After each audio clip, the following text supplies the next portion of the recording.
कुंद कुंद के समय सार का सार हमें जो बता रहे, समंत भद्र सा डंका घर घर द्वार द्वार पर बजा रहे। भोले भाले अनाथ जन के हैं जो चलते फिरते धाम, ऐसे गुरु विद्या सागर को मेरा शत शत बार प्रणाम। ऐसे गुरु विद्या सागर को मेरा शत शत बार प्रणाम। पंच परमेष्टि भगवान की, संत शिरोमणि आचार्य श्री विद्यासागर जी महाराज की जय। परम पूज्य मुनि पुंगव श्री सुधा सागर जी महाराज की जय। आचार्य श्री पद्मनंदी जी महाराज की जय। श्री पद्मनंदी पंचविंशति का यह जो ऋषभ स्तोत्र प्रकरण है, निश्चित रूप से इसमें अपन ने कुछ नई नई बातें भी देखी हैं।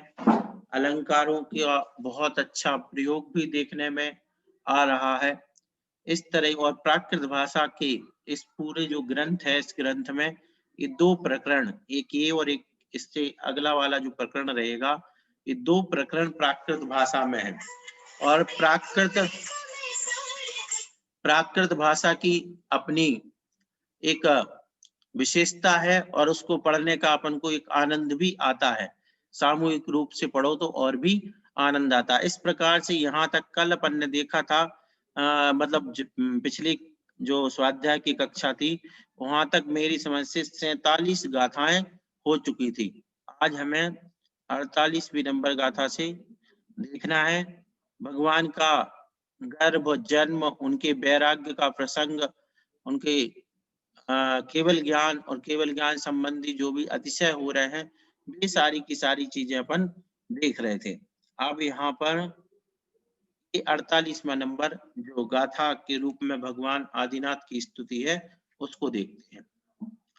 कोई ही उबरंतो जिण जय संहरण मरण वर्ण सिहिड़ो, तो पयथु हरिझरणी वारण मिडमोड़ जई होंती। हे जिन, यदि आपके चरणों की स्तुति रूप यह नदी रोकने वाली बुझाने वाली ना होती तो फिर यहाँ जगत का संहार करने वाली मृत्यु रूप दावाग्नि से कौन बच सकता था, अर्थात कोई शेष नहीं रह सकता। कहीं जंगल में आग लग जाए तो क्या होगा बताओ? कब तक नहीं बुझ सकती? जब तक कि वो पूरा का पूरा जो जंगल है उसको नष्ट ना कर दे, सब कुछ खत्म ना कर दे। बस कब बच सकती है? आग से बचाव कब हो सकता है? जब शीतल जल कहीं से आ जाए, पानी की व्यवस्था हो जाए तो पानी, आग पर काबू पाया जा सकता है पानी से। इसी प्रकार इस संसार में क्या है? मृत्यु रूप दावाग्नि है। ऐसी आग लगी हुई है कि इससे कोई नहीं बचता है। मृत्यु दावाग्नि कितनी बड़ी बात है। कोई भी हो, चाहे वह साधु बन गया हो, चाहे मिथ्या दृष्टि हो, चाहे सम्यक दृष्टि हो, चाहे स्त्री हो, चाहे पुरुष हो, चाहे एक इंद्रिय हो, चाहे पंचेंद्रिय हो, चाहे देव हो, चाहे नारकी हो, चाहे मनुष्य, कोई भी हो, सबको जन्म का निश्चित हो या नहीं हो, लेकिन मृत्यु तो निश्चित है।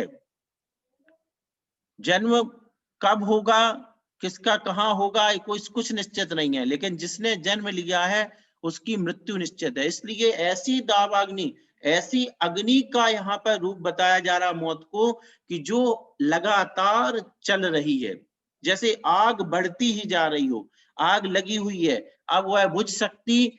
अगर मान के चलो, एक कल्पना करो कि कहीं पर आग लग गई है और आग जैसे मान के चलो यहां से चली आ रही और फिर बीच में कोई झरना आ जाए, बीच में कोई नदी आ जाए, तो क्या होगा? वहां पर जाकर के आग खत्म हो जाएगी। क्यों? क्योंकि अब उसको उसके आगे बढ़ने का रास्ता नहीं है, वहां पानी आ गया और पानी से वो आग बुझ जाएगी। कितनी समझना, देखो क्या बताया जा रहा है यहाँ पर। तो भगवान के चरणों की जो स्तुति है वह इस आग को, कौन सी आग को? मृत्यु रूपी आग को रोकने के लिए नदी के जैसी है। मौत की आग लगी हुई है, हर जीव इस अग्नि में झुलस रहा है, हर व्यक्ति, हर कोई मर रहा, किसी का कुछ पता नहीं, कोई किसी बहाने से जा रहा, कोई किसी बहाने से जा रहा, लेकिन मृत्यु निश्चित है। तो अब वो हो रहा है। अब ऐसी में अगर कोई बच सकता है, इस मृत्यु रूपी अग्नि से बच सकता है, तो वो कौन बच सकता है? जो भगवान के चरणों की स्तुति रूपी नदी जिसके पास है, वह क्या करेगा? हमारे यहाँ एक बात हमेशा ध्यान रखना, मात्र पूजा नहीं कराई जाती, मात्र स्तुति नहीं कराई जाती है। हमारे यहाँ सबसे जैन दर्शन की इकलौती विशेषता, मतलब इकलौती नहीं, मतलब इकलौते जैन दर्शन की विशेषता है कि ये अगर भगवान को नमस्कार किया जाता है तो दास बनने के लिए नहीं, यहाँ भगवान को नमस्कार भी किया जाता है तो वंदे तद्गुण लब्धे, जैसे आप बन गए वैसा ही मैं बनूं इसके लिए। और अपन को पता है कि हमारे जो जिनेंद्र भगवान हैं, वे मृत्यु रूपी अग्नि कह लो, मृत्यु रूपी कोई दोष कह लो, इस सबसे पार हो जाते हैं। वे सब जन्म जरा तिरखा क्षुधा विस्मय आरत खेद, ये अपन जानते ही हैं, ये 18 दोष से रहित हमारे जिनेंद्र भगवान हो जाते हैं। तो यह जो भगवान की स्तुति रूपी नदी है, इस नदी के द्वारा, इस नदी का सहारा लेकर के व्यक्ति इस मृत्यु रूपी दावाग्नि से बच सकता है। और आगे क्या लिखा? अर्थात कोई शेष नहीं रह सकता। अगर ये नहीं है, जिन्होंने ये सहारा नहीं लिया, रत्नत्रय मार्ग नहीं अपनाया, उनका क्या है? बार बार जलते रहो, किसके? मौत के मुंह में जाते रहो। अब सोचो, अब जैसे आज अपने ये अभी 3 दिन बाद अपन ने स्वाध्याय किया, आज ही सामने ही गाथा आई, और गाथा भी कौन सी आई? जो आज प्रसंग चल रहा, भगवान महावीर का तो निर्माण हो गया। क्यों? क्योंकि उन्होंने जिनेंद्र प्रभु की कभी आराधना करी, जिनमत को स्वीकार किया, स्वयं जिनेंद्र बन गए।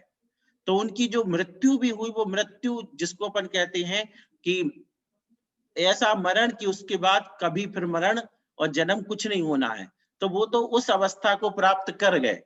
लेकिन कल के दिन जब अपने आचार्य ज्ञान सागर महाराज का जो भी जिस तरीके से उनके आयु का अंत हुआ और आकस्मिक हुआ, पूरी जिंदगी भर बहुत बढ़िया तरीके से रत्नत्रय स्वयं पाला, अन्य साधुओं के लिए भी प्रेरणा स्रोत बने, समाज को एक तरीके से बहुत बहुआयामी व्यक्तित्व था उनका, उन्होंने बहुत कुछ दिया।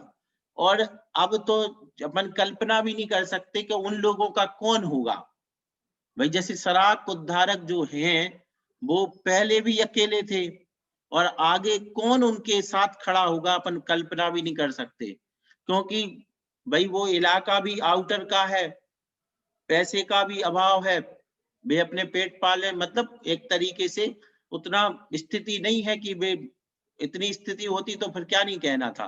तो आउट में भी है, फिर उसके बाद अर्थ का भी अभाव है, ऐसी सारी स्थितियां हैं। साधुओं का बिहार भी वहां पर सामान्य तौर पे नहीं होता है। तो एक जैसे सराकों की दृष्टि से तो देखा जाए तो उनके तो भगवान तो अपने भी हैं वो, लेकिन सब विशेष रूप से सराक जो लोग हैं उनके तो भगवान जैसे चले गए।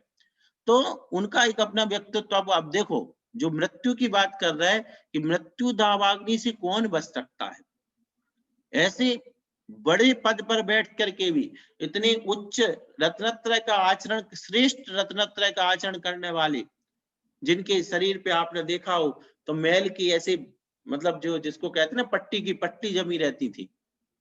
तो क्यों? क्योंकि ये मुनियों के आभूषण स्वरूप होते हैं। अगर उनको मैल भी लगा है मुनिराज को, तो वो भी उनका आभूषण के रूप में माना है।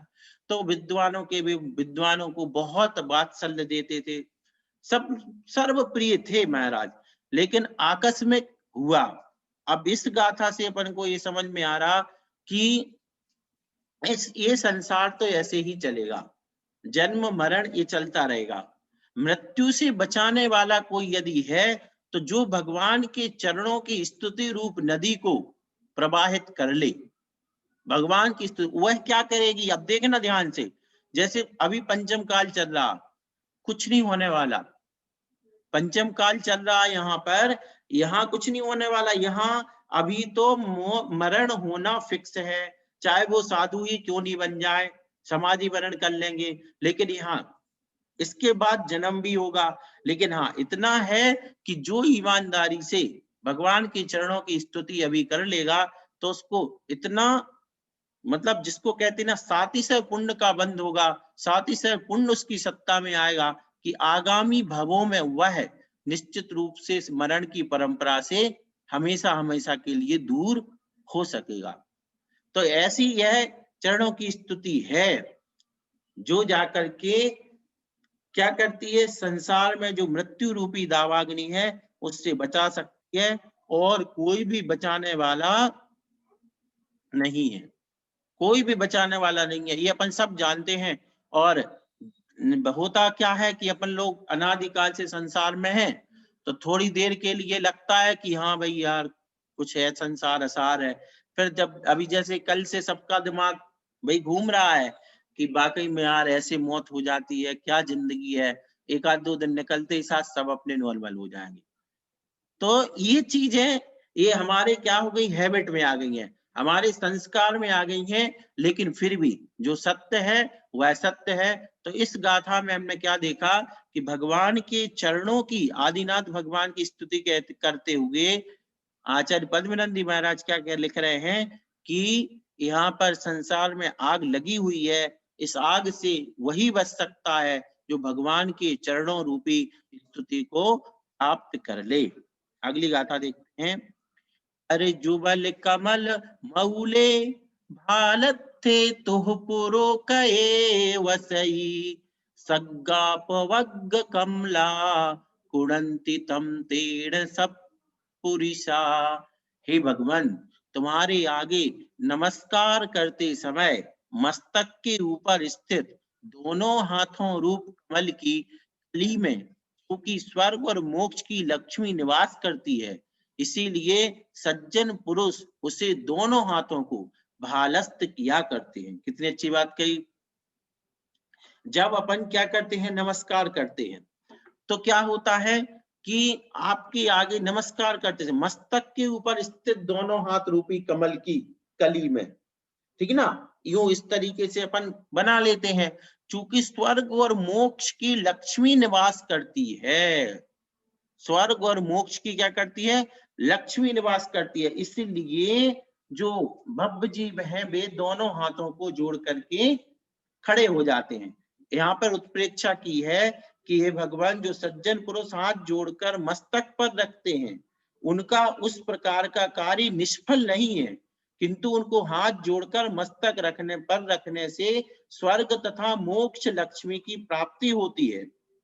समझ गए ना, मतलब जैसे दोनों हाथ हैं तो स्वर्ग, एक हाथ स्वर्ग का प्रतीक, एक मोक्ष का प्रतीक, और स्वर्ग इस प्रकार से और कमल की आकृति का वह हाथ बन गया। तो वह क्या करने वाला है, जो भगवान को नमस्कार करता है उसको स्वर्ग और मोक्ष की प्राप्ति होने वाली है। काम दम मोक्ष दम चैव ओंकाराय नमो नमः। जब शास्त्र ग्रंथ का स्वाध्याय करते हैं उस समय जो मंगलाचरण करते हैं वहां पे कहा जाता है काम दम मोक्ष दम चैव, यानी स्वर्ग आदि की लक्ष्मी और मोक्ष लक्ष्मी दोनों को दिलाने में ये जिनेंद्र प्रभु समर्थ हैं। जिनेंद्र प्रभु साक्षात देने वाले नहीं है, लेकिन उनके निमित्त से यह व्यक्ति, जिनेंद्र भगवान कैसे हैं, जैसे रास्ते में साइन बोर्ड लगा रहता है, उस पर लिखा रहता है अब यहाँ से जैसे हम अजमेर जा रहे हैं, किशनगढ़ जा रहे हैं इतने किलोमीटर, अब इतने किलोमीटर, तो वो बोर्ड आपको पहुंचाने वाला नहीं है, लेकिन बोर्ड में बहुत ताकत होती है, वो हमें ये बताता है कि तुम सही रास्ते पे चल रहे हो, और ये पता चलता है कि अब वहां इतनी दूरी बची है। वो पहुंचाता नहीं है लेकिन पहुंचने में कारण है। इसी प्रकार भगवान को हम नमस्कार कर रहे हैं, भगवान हमें हाथ पकड़ के मोक्ष में बिठाने वाले नहीं है, न स्वर्ग में बिठाने वाले हैं। भगवान हमें जैसे दर्पण होता ना, आईना, आईने के सामने हमारा चेहरा गंदा है तो गंदा दिख गया, अब साफ करने का काम अपना खुद का है।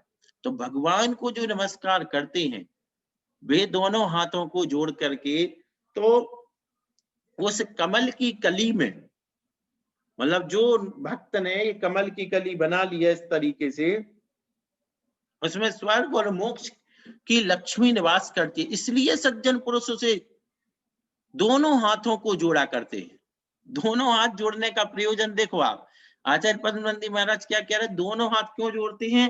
इसलिए क्योंकि स्वर्ग और मोक्ष, स्वर्ग मोक्ष लक्ष्मी के दाता तुम ही हो स्वामी। ऐसा कोई पढ़ते कहीं पे, शायद कोई आरती में, कहां पर, स्वर्ग मोक्ष लक्ष्मी के दाता तुम ही हो स्वामी, ऐसे इस तरीके का। तो वो इसलिए इस कारण से जो सज्जन व्यक्ति है, भव्य पुरुष है, वे दोनों हाथों को जोड़ करके आपको नमस्कार किया करते हैं, वह निष्फल नहीं है। क्यों? क्योंकि उससे उन्हें स्वर्ग और मोक्ष दोनों प्रकार की लक्ष्मी प्राप्त हुआ करती है। आचार्य समंत भद्र स्वामी ने भी रत्नगण श्रावकाचार में ये बात बहुत अच्छी तरीके से लिखी। देवेंद्र चक्र महिमान ममेय मानम राजेंद्र चक्रम अवनीन्द्र सरोचनीयम धर्मेंद्र चक्र, फिर लास्ट में जाकर के लब्ध्वा शिवम च भक्ति रूपैति भव्य, मतलब अंत में जाकर ये सारी देवेंद्र चक्रवर्ती राज सब कुछ मिलता है, स्वर्ग की संपदा मिलती है और मोक्ष की भी प्राप्ति होती है। ये सब क्या है? सम्यक दर्शन का प्रभाव। ये सब क्या है? देव शास्त्र गुरु पंच परमेष्टि की उससे कृपा से कहो, उनके आशीर्वाद से सब प्राप्त होता। देखो होता क्या है, यद्यपि मानकर चलो किसी का बच्चा डॉक्टर ही बना, अब वो डॉक्टर बना, उसके अंदर दो बातें पनप सकती हैं। एक बात तो ये पनप सकती है कि मैं अपने, मान के मेरे माता पिता ने मुझे योग्य बनाया, और एक बात उसके अंदर ये पनप सकती है कि माँ बाप ने क्या किया, मैंने पढ़ाई नहीं करी होती तो कैसे बन जाता, मैंने जब 12 घंटे 10 घंटे 16 घंटे जब पढ़ाई करी है तब जा करके बना। और दोनों बातें अपनी अपनी जगह ठीक हैं, लेकिन सभ्यता क्या है, और सभ्यता नहीं सच्चाई भी है कि माँ बाप, देखो माँ बाप का रोल कहाँ है, माँ बाप ने बेटा अगर ढंग से समय पे दूध नहीं पिलाया होता और कुपोषण हो जाता और दिमाग बुद्धि सही नहीं चलती तो, माँ बाप ने अगर सही ढंग से नहीं पाला होता तो, इतने बड़े ही नहीं हो पाए होते तो, जब तुम कूद रहे थे कहीं यहाँ से वहां जा रहे थे, कोई हाथ पैर टूट जाता, एग्जाम ही नहीं दे पाते। तो उनका भी इसी प्रकार जिनेंद्र भगवान देखना सिर्फ बैठे हुए हैं, हम कहते भगवान के कारण हमें मोक्ष मिलेगा। अब देखो आप कि भगवान मोक्ष दिलान, लेकिन भगवान कितने बड़े निमित्त हैं, उन्होंने हमें ज्ञान दिया कि ये काम मत करना। अगर हम कोई व्यसन में फंस जाते, कहीं जेल में पड़े होते, तो कहाँ का मोक्ष, कहाँ का रत्नत्रय, कहाँ का श्रावक। तो ये बड़े बहुत बड़े निमित्त हैं, इनकी कृपा है। इसलिए सभ्यता के साथ भी हमारे यहाँ क्या जोड़ा गया, घर में ही सिखाया जाता है कि बच्चा यद्यपि पूरी मेहनत करता है फिर भी क्या कहता है कि नहीं आपके आशीर्वाद से। और दूसरी बात मैंने बता दी, अकेला आशीर्वाद ही नहीं है, मतलब कृपा, ये कोई सभ्यता के लिए नहीं, सच्चाई भी है। सच्चाई क्या है, जो हमने बता दी कि उन्होंने समय समय पर पाला पोसा है। यदि ऐसा नहीं होता तो तुम्हारी बुद्धि भी तो किसने बनाई, बुद्धि दो तरह से होती है, एक बुद्धि चल मतलब ठीक है क्षयोपशम के साथ, जैसे मान के चलो किसी व्यक्ति का, आप जानते होंगे मनुष्य पंचेंद्रिय होता है। अब पंचेंद्रिय में मान के चलो अगर कोई अंधा है तो कितने इंद्रिय है, तो भी वह 5 इंद्रिय है, क्योंकि मनुष्य कितने इंद्रिय होता, 5 इंद्रिय, लेकिन देख तो पाता नहीं है। तो इंद्रियों को दो तरीके से, द्रव्य इंद्रिय, बाह्य भाव इंद्रिय, फिर उसमें द्रव्य में भी उपकरण आदि होते हैं। तो क्षयोपशम होते हुए भी, किसी चीज का क्षयोपशम होते हुए भी उसको बाह्य सहायता चाहिए पड़ती है। तो अगर मान के चलो बाह्य में वो बीमार रहे बच्चा, बाह्य में मान के चलो वो हाथ उसका खराब हो जाए, तो क्षयोपशम भी वहां पर रखा रह जाएगा। इसलिए माँ बाप की भी उसमें बहुत बड़ा योगदान होता है, ऐसा ही नहीं है, बहुत मतलब इसमें गंभीरताएं हैं। और जो अपनी संस्कृति में, धर्म में, संस्कृति दोनों जगह कहा जाता, अपन भगवान को कह देते कि हम भगवान के कारण, क्योंकि यहाँ पे कोई कह सकता है, कोई अध्यात्मवादी होगा तो वो कहेगा अरे यार भगवान कैसे स्वर्ग मोक्ष देने वाले हैं, और जबकि आचार्य पद्मनंदी महाराज ने लिखा है पक्का देने वाले। कैसे देने वाले? अगर भी हमें गलत रास्ते से हटने का उपदेश नहीं देते तो हम कैसे स्वर्ग मोक्ष की ओर बढ़ पाते। तो उनका बराबर का बराबर उनको क्रेडिट, जिसको आज की भाषा में कहते हैं, देना ही चाहिए। सभ्यता भी है और सच्चाई भी है। तो इस प्रकार जो भव्य जीव दोनों हाथ जोड़ करके भगवान को नमस्कार करते हैं, आचार्य यहाँ पे कहते हैं वे हाथ कमल की तरह है, और कमल की जो एक कली बन गई है इसमें स्वर्ग और मोक्ष लक्ष्मी निवास करती है। क्यों? जैसे कमल, लक्ष्मी का निवास कहाँ बताया? कमल पर। तो हमने कमल की आकृति बना दी यूं, अब उसमें क्या हो गया? उसमें स्वर्ग रूपी लक्ष्मी भी निवास करती है और मोक्ष रूपी लक्ष्मी भी निवास करती है। इस प्रकार से एक गाथा और देखते हैं। वियलय मोहन धूली तुह पुरो मोह ठग परिठविया, पण वियसी साओ तो पण वियसी साबुहा होंती। हे जनेन्द्र, तुम्हारे आगे नम्री भूत हुए सिर से, जो कि मोह रूप ठग के द्वारा स्थापित की गई मोहन धूली, मोह को प्राप्त कराने वाली धूली नाश को प्राप्त हो जाती है। इसीलिए विद्वान जन सिर झुकाकर आपको नमस्कार किया करते हैं। कितनी बड़ी बात है, देखो सिर्फ यहाँ पे ये बताया जा रहा है कि विद्वान जो लोग, विद्वान का मतलब जो भी समझदार हैं, जो नमस्कार करते हैं, वे सिर झुका करके नमस्कार क्यों करते हैं? पहले आया क्या? हाथ जोड़ करके नमस्कार, और अब आया है क्या? सिर झुका करके नमस्कार क्यों करते हैं? तो जिन जीवों की आत्मा पर जब तक मोह रूपी भयंकर तथा दुर्जय ठग द्वार रचित मोहन धूली विद्यमान रहती है, तब तक उन जीवों को अंश मात्र भी हेयोपादे का ज्ञान नहीं होता, किंतु वे विक्षिप्त के समान यह पुत्र मेरा है, यह स्त्री मेरी है और यह द्रव्य मेरा है, ऐसे असत्य विकल्पों को सदा किया करते हैं। किंतु हे प्रभु, जिस समय वे भव्य जीव आपको मस्तक नवाकर विनय से नमस्कार करते हैं, उस समय आपके सामने प्रबल भी उस मोह रूपी ठक्की कुछ भी 3-5 नहीं चलती, अर्थात वह आपको नमस्कार करने वाले भव्य जीवों के ऊपर अंश मात्र भी मोहन धूली नहीं डाल सकता। इसलिए उत्तम विद्वान पुरुष आपको मस्तक झुकाकर नमस्कार करते हैं। एक आपने सुना होगा कि सिर उठा करके चलना, एक शब्द सुना होगा, सिर उठा करके चलना।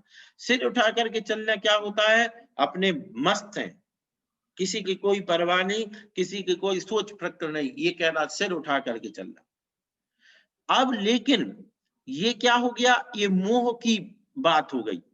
अब मोह को गलत करना है तो क्या हो गया?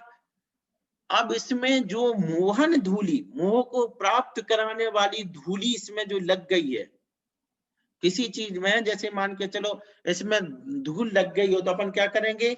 यूं करेंगे, नीचा करेंगे, है ना?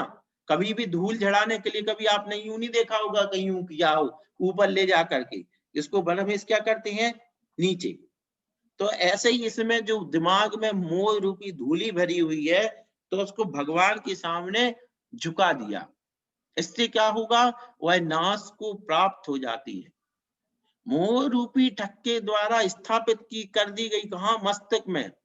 मस्तक में हमारे भर दिया, ये मेरा है, ये वो है, ये वो है, मोह भर दिया गया है। उस मोह के कारण कल्याण नहीं होता है। तो आचार्य महाराज ने कितनी शानदार बात की है कि उस मोह को ना गलत करने के लिए, मोह को नाश करने के लिए वह भगवान के चरणों में मस्तक झुका देता है, और उससे क्या हो जाता है? वह मोह नाश हो जाता है। इसलिए विद्वान भगवान के चरणों में सिर झुकाते हैं। अभी तक देखो हमने, सच में मैंने भी नहीं पढ़ा ऐसा कि मतलब हाथ जोड़ना, सिर झुकाना, इसका भी महत्व देखो आप। आचार्य महाराज की कल्पना देखो, हाथ क्यों जोड़े जा रहे हैं? क्योंकि वो कली बन गई तो उसमें स्वर्ग और मोक्ष लक्ष्मी, जैसे लक्ष्मी का निवास कमल पे माना जाता है, ऐसे इस कमल पर स्वर्ग मोक्ष लक्ष्मी आती है, उसकी प्राप्ति है। आगे सिर क्यों झुका रहे? बोले क्यों? क्योंकि सिर में मोह भरा हुआ है, मस्तक में मोह भरा हुआ है। मोह ठग ने उसमें मोह रूपी धूली को भर दिया है, तो उसको झटकारने के लिए, उसको नाश करने के लिए भगवान के चरणों में झुका दिया। उससे क्या हो गया? वह मोह रूपी जो धूल थी वह नष्ट हो गई, नष्ट हो जाती है। इसलिए विद्वान पुरुष क्या करते हैं? सिर झुकाते हैं। तो इस प्रकार से ये यहाँ तक अपन ने आज 50वीं नंबर गाथा तक का देखा। इसके बाद 10 गाथा और शेष होंगी, 2-3 दिन में ये प्रकरण भी अपना पूर्ण हो जाएगा। और आज हमने मैसेज नहीं डाल पाया, कल मैसेज भी डाल देंगे।